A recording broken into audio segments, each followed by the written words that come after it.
Just continuing where we left off on the previous video lecture, we were discussing factors and how sometimes it's useful to re-level those factors, for instance, if you want a specific order in your plot. So here we had some undetermined samples, and then we had females and males. So next we changed the undetermineds that were just a blank space to say that they were undetermined, just to make it more user-friendly. And then if we say, for instance, we wanted the order to be male and then female and then undetermined in our plot, we would just say levels of our variable and then change it manually to the order we want.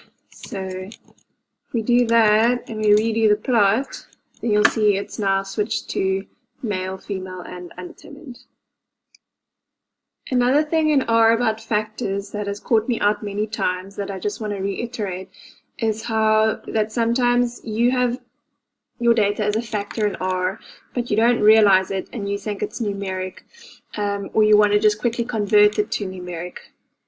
But if we do that, let's see what happens.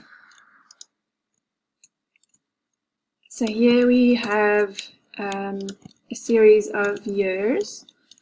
If we look at that, it tells us levels with the different years, so it's clearly a factor variable at the moment, and we might want it to be numeric.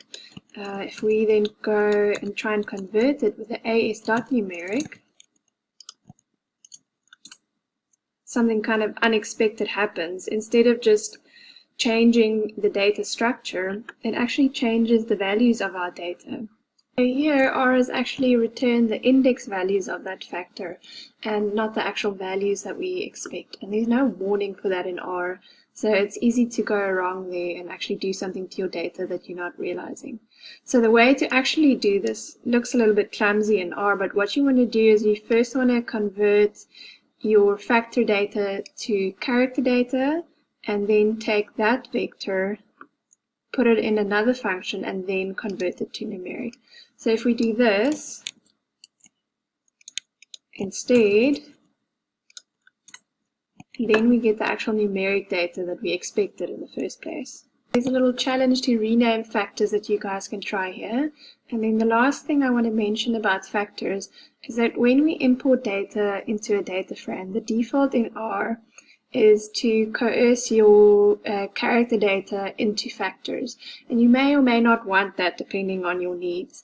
And one way to stop that is to use the strings as factors equals false in your read.csv function, so just bear that in mind.